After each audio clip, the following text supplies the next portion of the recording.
बात होती है कि जिसके पास ज़्यादा, जिसकी बड़ी मईशत है, जिसकी ट्रिलियंस ऑफ डॉलर्स की इकोनॉमी है, उसके पास फिर लेवरेज भी ज़्यादा होती है, उसके एलाइज भी ज़्यादा होते हैं, उसके अलायंसेस भी होते हैं, और वो दुनिया पे रूल करता है। एज ऑफ नाउ अमेरिका ने इस चीज़ का बड़ा ज़बरदस्त तरीके से फ़ायदा उठाया है। इससे पहले ग्रेट ब्रिटेन था, उससे पहले जो था वो आप कह सकते हैं फ्रेंच एम्पायर थी, उससे पहले ऑटोमन एम्पायर थी, उससे पहले जो थी वो पर्शियन एम्पायर थी। तो ये आहिस्ता आहिस्ता हमने देखा है कि जब जो भी पावर होती है या सुपर पावर होती है, वो आने वाले टाइम पे अपने आप को स्ट्रॉन्ग करती है और अपनी इकोनॉमी को सबसे पहले स्ट्रॉन्ग करती है, क्योंकि इकोनॉमी और मिलिट्री और ये सब इन्फ्लुएंसेस एक दूसरे के साथ इंटेंगल हैं। That's the reason why America बहुत परेशान है। और जॉन मीरशाइमर एक अमेरिका के प्रोफेसर हैं, उनकी मैं आपको बात बता रहा हूं। उन्होंने बड़ी अच्छी बात की, पिछले दिनों मैं उनको सुन रहा था। उन्होंने कहा कि चाइना का जो अब राइज है वो इनएविटेबल है, नागुज़ीर है, उसको अब रोका नहीं जा सकता। अगर अमेरिका चाहता तो 2001-2 में उसको रोक सकता था, लेकिन अमेरिका अफगानिस्तान और इराक की जो है या मिडिल ईस्ट की वॉर्स में पड़ गया। इस वजह से अमेरिका उन इंटरेस्ट को अचीव नहीं कर सका, और अमेरिका उस वक्त से आप कह सकते हैं कि चाइना को कंटेन करने की कोशिश में है, लेकिन अब बहुत देर हो चुकी है। अब अमेरिका चाइना को कंटेन नहीं कर सकता। 2045 तक चाइना दो चीजें करेगा, मैं फिर बता रहा हूं, दो चीजें करेगा। एक तो चाइना अमेरिका की इकोनॉमी को सरपास कर देगा, अगर चाइना इसी रफ्तार से चलता रहा जिस रफ्तार से वो भी चल रहा है।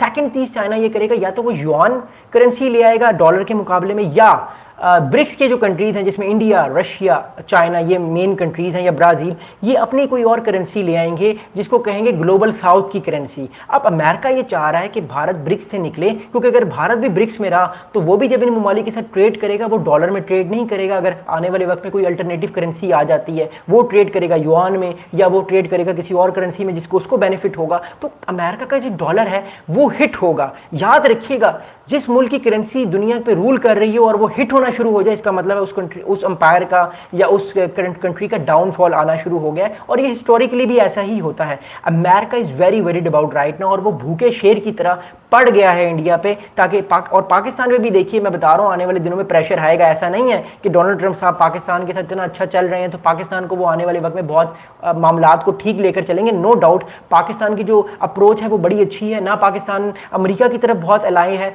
पाकिस्तान का देसी ताल्लुकात बहुत बेहतर है अमेरिका के साथ अब, लेकिन पाकिस्तान चाइना की तरफ बहुत ज़्यादा जो है वो इंक्लाइंड है। लेकिन अमेरिका अगर पाकिस्तान पे और मेहरबानियां करता है, आने वाले कुछ दिनों में F-16 तैयारी देता है, या ये भी कहता है कि हम आपके साथ इकोनॉमिकली आपको बेहतर करना चाहते हैं, या एड देता है, तो फिर डोनाल्ड ट्रंप साहब पाकिस्तान पे भी किसी तरह की पाबंदियां या पाकिस्तान पे भी प्रेशर डाल सकते हैं। आपको याद होगा वो जब अपनी पहली ट्रंप पे आए 2016 में, तो उन्होंने बहुत सारे पाकिस्तान के अगेंस्ट उस टाइम ट्वीट किए थे। तो he is a very unpredictable personality. आज वो इंडिया के खिलाफ हैं, कल को वो कहेंगे मोदी मेरा दोस्त है, मोदी मेरा यार है।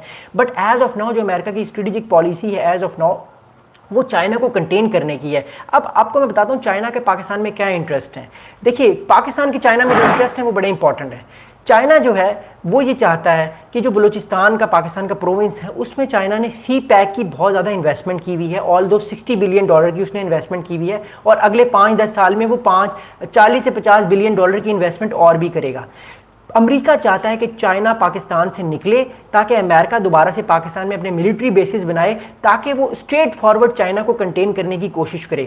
अब पाकिस्तान के लिए ये बड़े खतरे वाली बात है, क्योंकि अगर अमेरिका ने पाकिस्तान में इस तरह के दोबारा मिलिट्री अड्डे बनाए तो चाइना पाकिस्तान को जो है वो नाराज हो जाएगा, और फिर चाइना पाकिस्तान के ताल्लुकात में तनाव आ सकता है। तो पाकिस्तान ऐसा फिलहाल नहीं चाहता, क्योंकि देखिए अफगानिस्तान में तो अफगानिस्तान वाला थ्रेट तो अब अमेरिका के लिए खत्म हो चुका है। लेकिन अगर इवन बलूचिस्तान में भी अगर अमेरिका अपने जो है वो एयर बेसिस बनाता है या लेता है आने वाले वक्त में पाकिस्तान से, या रिक्वेस्ट करता है, पाकिस्तान के लिए मुश्किल हो जाएगा। उसकी मैं फिर वजह बता रहा हूँ कि पाकिस्तान के चाइना से बहुत अच्छे ताल्लुकात हैं, और चाइना ने पाकिस्तान की बड़ी मदद की है हाल ही में, जब पाकिस्तान ने भारत के 5 या 6 फाइटर जेट्स गिराए हैं और भारत को ठीक ठाक पहुंचाया। तो चाइना इलेक्ट्रॉनिक वॉरफेयर में और इसके अलावा जो सैटेलाइट इमेजरी है उसमें पाकिस्तान का बहुत साथ दिया है। तो पाकिस्तान को इस तरह की मिस्टेक नहीं करेगा आने वाले टाइम पे कि उसको नुकसान हो। But things are gonna be very complicated. अगर हम मूव फॉरवर्ड करते हैं, अगली बात यह है कि अमेरिका जो है वो पाकिस्तान के साथ एक और बड़ी इंपॉर्टेंट चीज़ की बात कर रहा है। वो ये बात कर रहा है, देखिए अमेरिका ये पाकिस्तान को बार बार बावर करा रहा है कि आपने ईरान को भी रोकना है आने वाले वक्त में कि ईरान न्यूक्लियर ताकत ना बने, क्योंकि अगर ईरान न्यूक्लियर ताकत बनता है